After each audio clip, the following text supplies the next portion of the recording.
சீரியல்களின் full எபிசோடுகளை Sun டிவியில் ஒளிபரப்பான உடனே எக்ஸ்க்ளூசிவாக சன் நெக்ஸ்டில் மட்டும் ஃப்ரீயா பாருங்கள்.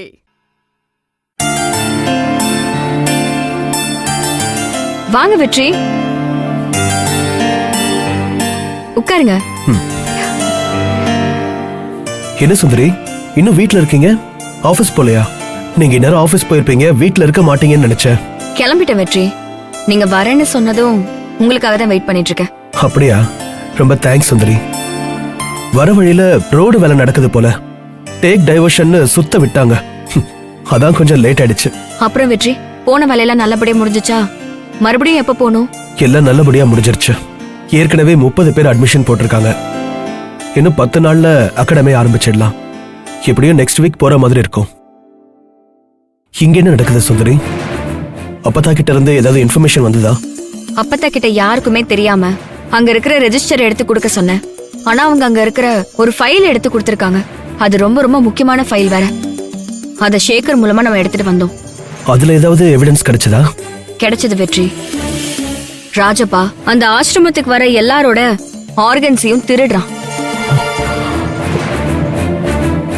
சோ அத கையும் களவுமா பிடிக்கணும்னு தான் அப்பத்தாவை இன்னும் அங்கேயே இருக்க சொல்லியிருக்கேன். அப்புறம் செல்லப்பாவையும் ஸ்பெஷல் ஃபோர்ஸ் வச்சு தேட சொல்லியிருக்கேன். ராஜப்பா சாதாரணமா கட்ட பஞ்சாயத்து ரியல் எஸ்டேட் பிசினஸ் தான் பண்றான்னு நினைச்சேன். இப்ப நீங்க சொல்றதை கேட்டா எனக்கே ஷாக்கிங்கா இருக்கு சுந்தரி. அந்த ஆசிரமத்துல பிரச்சனை இருக்குன்னு தெரியும், ஆனா இந்த அளவுக்கு உயிரோட விளையாடுற விஷயமா இருக்கும்னு நினைக்கல. எனக்கும் ஷாக்கிங்கா தான் இருக்கு வெற்றி. சுந்தரி, ராஜப்பா மேட்டரை என்கிட்ட விடுங்க, நான் பாத்துக்கிறேன்.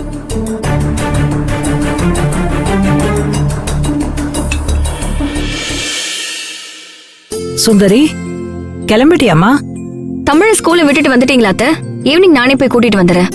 உனக்கு எதுக்குமா சிரமம்? நானே போய் கூட்டிட்டு வந்துடுறேன். நான் வீட்டுல சும்மா தானே இருக்கேன், உனக்கும் ஏதாச்சும் வேலை இருக்கும். இல்ல அத்தை, இன்னைக்கு எனக்கு வேலை இல்ல. சரிம்மா.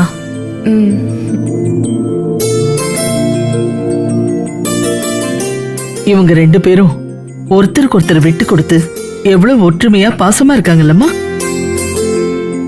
அந்த ஆண்டவன் தான் இவங்களை ஒண்ணு சேர்க்கணும். வெற்றி, நீங்க அவனை அரெஸ்ட் பண்ணணும்னு நினைக்கிறீங்களா? அப்படி இல்ல, இவ்வளவு நாளா நான் அவன்கிட்ட இருந்து ஒதுங்கி இருந்தது என் குழந்தைக்காகவும் அம்மாவுக்காகவும் தான். இப்போ எனக்கு என்ன ஆனாலும் நீங்க அவங்கள பாத்துப்பீங்கன்ற நம்பிக்கை எனக்கு வந்துருச்சு. ராஜப்பா கிட்ட நானே மோதுறேன். எனக்கு ஏதாவது ஆனாலுமே என் ஃபேமிலிய நீங்க பாத்துப்பீங்கன்னு எனக்கு நம்பிக்கை இருக்கு. சோ நான் அவனோட சாப்டரை முடிக்கிறேன். நீங்க உங்க லட்சியம் போலவே என்ன மாதிரியே இந்த வருஷமே 30 கலெக்டர்களை உருவாக்கணும். அப்பதான் அந்த ராஜப்பா மாதிரியான கேவலமானவங்கள நம்ம வேரோட அழிக்க முடியும். இவன மாதிரி ஆளுங்கெல்லாம் சீம கருவல மரம் மாதிரி கொஞ்சம் கொஞ்சமா நாட்டையே நாசமாக்கிடுவானுங்க. அதனால அவனுங்க இல்லாமையே பண்ணாதான் நாடு வல்லரசா மாறும். இவங்க 2 பேரும் தனித்தனியா இருக்கும்போது இவ்வளவு யோசிக்கிறாங்களே, சேர்ந்திருந்தா எல்லாருக்கும் எவ்வளவு நல்லா இருக்கும். என் மகன் உசுரோட இருக்கும் போதே இதெல்லாம் கேட்க வேண்டியது இருக்கே. சரிதாங்க.